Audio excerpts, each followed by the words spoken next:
ఏమయ్యా జగన్ రెడ్డి, పార్టీ పెట్టిన దగ్గర నుంచి నువ్వేమేమి కొట్టేశావో ఒకసారి మాట్లాడుకుందాం. అంటే ఈరోజు నేను ఫర్నిచర్ దొంగ అని చెప్పేసి ఈరోజు పాపం ప్రజలు గుర్తుపడుతున్నారు. కాదు నువ్వు ఫస్ట్ నుంచి అన్నీ కొట్టేస్తూనే ఉన్నావు. దాని తాలూకా నువ్వు జైలు శిక్ష కూడా అనుభవించావు. అవి కాకుండా ఇంకేం కొట్టేసావు ఒకసారి మనం పూర్తిగా వివరంగా మాట్లాడుకుందాం. పార్టీ పేరునేమో శివకుమార్ అనే వ్యక్తి దగ్గర నుంచి కొట్టేశావు. అదేవిధంగా నీ పార్టీ యొక్క క్యాడర్నేమో కాంగ్రెస్ పార్టీ దగ్గర నుంచి కొట్టేశావు. ఆఖరికి నువ్వు నీ భార్య తాడేపల్లిలో ఉంటున్న కొంపని కృష్ణ గారి తమ్ముడైన ఆదిశేషగిరిరావు గారి దగ్గర నుంచి కొట్టేశావు. దాంట్లో ఉండే ఫర్నిచర్ని రాష్ట్ర ప్రభుత్వం దగ్గర నుంచి కొట్టేశావు.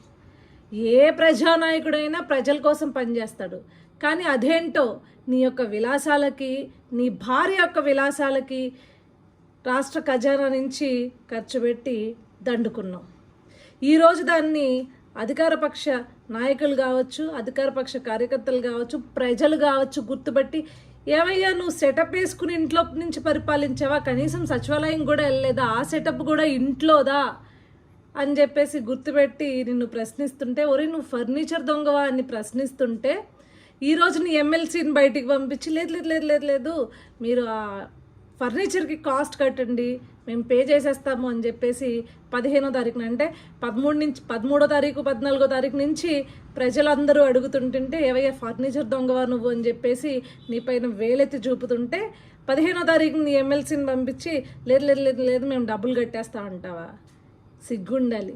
ఫస్ట్ నుంచి ఎవరిదోకూడదు ఏదో ఒకటి దొబ్బేస్తూనే బతుకుతున్నావు కదా జగన్ రెడ్డి.